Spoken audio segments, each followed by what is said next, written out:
Oke, hai semuanya. Jadi kali ini kita bakalan ngebahas sebuah topik yang tentunya ada di kehidupan sehari-hari. Yang topiknya itu mungkin teman-teman rasain juga, yaitu tentang konteks perbucinan. Jadi mungkin teman-teman juga di sini perbucinan gue membukanya itu dalam hal yang lebar ya, bukan kayak perbucinan dalam kisah pacaran aja nih. Nah, langsung aja kita masuk ke cerita kita. Oke guys, jadi cerita kita kali ini ngebahas tentang konteks perbucinan tadi atau tema perbucinan.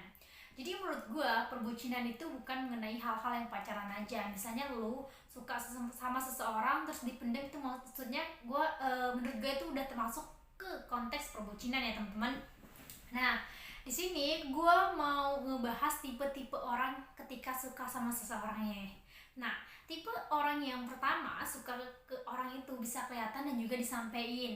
Misalnya nih, gue suka sama seseorang, terus memang terlihat nih dari cara gue nih yang sebelumnya gue biasa aja ke dia, itu caranya kayak berubah tuh. Misalnya lebih perhatian, lebih memperhatikan dia atau lebih sering ke dianya ngomong sesuatu, ngobrol sesuatu. Terus karena mungkin emang puncaknya di situ, jadi kayak mengungkapkan terlebih dahulu. Itu tipe yang pertama ya.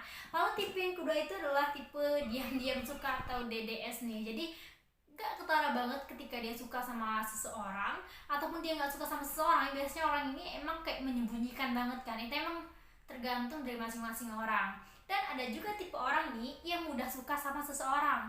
Jadi misalnya dia nih dapat atau menerima kebaikan dari orang lain, dia mudah suka. Tapi mau suka ini atau konsep suka ini bukan berarti dia kayak cinta yang benar-benar cinta. Maksudnya cinta atau rasa suka sayang beneran gitu. Bisa jadi dia kayak cuman tertarik karena kebaikan sesuatu. Terus dia juga bisa juga kayak cuman wow, orang ini baik banget sih gitu. Jadi dia mudah suka sama seseorang tapi nggak semudah dia jatuh cinta ke orang lain gitulah ya, pokoknya sepaham lah ya. Terus yang kedua itu atau tipe yang kedua apa keempat sih, pokoknya yang selanjutnya itu adalah tipe orang ketika dia itu susah suka sama seseorang. Jadi walaupun dia misalnya udah dibaperin sebaper-bapernya, kalau dia emang nggak suka ya emang nggak suka gitu kan. Malah kalau misalnya orang yang kayak gitu lu baperin terus lu gombal-gombalin dan dia bukan malah tambah suka tuh. Kalau memang lu bukan konteksnya orang yang dia suka, dia bukannya tambah suka, again aja dia bakalan tambah ilfil ke orang tersebut guys. Jadi lu lihat deh tipe-tipe orang. Terus nih ya, ketika perbedaan cewek sama cowok, ketika emang udah ada di satu fase suka sama orang, jadi sama aja sebenarnya. Gue nggak tahu sih cowok sebenarnya pendalamannya gimana, tapi kalau cewek nih, misalnya nih si A suka sama si B, misalnya si A suka sama si B, si B nih nggak tahu nih kalau si A ini suka sama dia, tapi si A nih nggak pernah ngungkapin juga nih kalau dia tuh suka sama si B.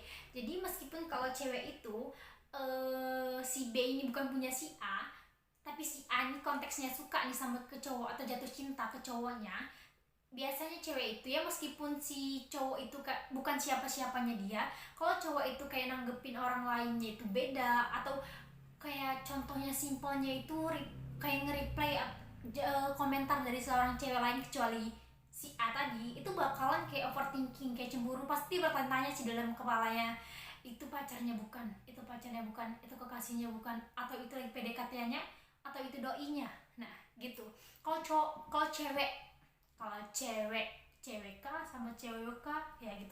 Kalau cewek itu lebih mudah ke overthinking guys. Jadi misalnya walaupun ada cewek yang tipenya emang nggak kayak ngungkapin atau ngeliatin kalau dia itu overthinking atau cemburu tuh, tapi sebenarnya rata-rata cewek itu pasti cemburu, cuman ada bedanya sifat atau sikapnya. Itu yang satu nunjukin, yang satu memang sikapnya itu kayak yang dingin, ya udahlah biasa aja, padahal dalamnya tetap remuk gitu. Nah jadi kayak gitu guys. Terus apalagi ya, nah kalau dalam konteks suka-sukaan ini sebenarnya lagi wajar-wajar banget sih ya di kaum kita ataupun di seumuran kita untuk suka sama seseorang, tapi lebih kembali lagi nih gimana cara kita memanage perasaan kita. Jadi gue sempat bilang kalau dulu kayak kita tuh sebenarnya bisa manage perasaan kita, beneran nih sebenarnya kita bisa manage, cuman kita nggak bisa milih buat kita jatuh cinta ke seseorang dan kita nggak bisa memilih kapan kita jatuh cinta sama seseorang. Tapi untuk hal tersebut kita itu bisa memanage seberapa besar rasa suka kita ke orang tersebut. Misal nih, kalau gue jujur aja nih ya, kayak gue emang kayak sekarang gue membolehkan diri gue untuk suka sama seseorang atau orang lain gitu, tapi gue nggak mau rasa suka itu melebihi rasa suka atau cinta gue ke Tuhan gue, ke Nabi gue, dan apalagi ke keluarga gue gitu. Maksudnya kalau misalnya gue ngelakuin kebaikan ke orang tersebut, gue mikirnya gini, gue udah ngelakuin kebaikan itu ke orang tua gue belum, gue udah sesopan itu ke orang tua gue belum gitu, atau gue udah seperhatian itu nggak ke orang tua gitu. Kalau memang gue belum seperhatian itu, gue kayaknya gue nggak bisa deh ngelakuin ini gitu lah. Pokoknya sebenarnya pinter memanage-nya. Kalau memang kayak perbucinan itu, percintaan itu ngebikin kalian sakit hati, ya nggak apa-apa sih. Karena sakit hati itu kadang-kadang seru, tapi kalau itu kayak ngancurin dan bikin mental kalian itu jelek, ya dicoba sih pelan-pelan memanage rasa. Kalian atur rasanya itu gimana biar rasa itu nggak terlalu ngebuat atau ngedistract kalian, malah bikin kalian itu terlalu terluka. Terluka masa gue, ya ampun. Nah gitu deh, mungkin itu aja sih pesen gue sih. Apa sih kalian suka sama siapapun itu, tapi kembali lagi nih, manage lagi rasanya. Kalau memang itu bukan hal yang baik untuk mental kalian, malah ngejatin mental kalian, stop aja dulu gitu. Gimana cara stopnya? Ya nggak apa-apa, perlahan. Bisa kalian minta bantu sama teman kalian untuk selalu di reminder, bisa kalian untuk mencari kesibukan lain atau mencari hal-hal lain yang bisa kalian kerjain hingga kalian itu lupa. Ya nggak apa-apa sih, ingat sebentar, yang namanya lagi proses, namanya kita lagi belajar ya, nggak bisa selalu instan dan langsung gitu. Jadi mungkin aja kali ini cerita kita, dan semoga nggak bosen ngedengerinnya. Thank you, selamat malam dan sampai jumpa. Sekian akhiri, wassalamualaikum warahmatullahi wabarakatuh. Jangan lupa like, subscribe, dan komen.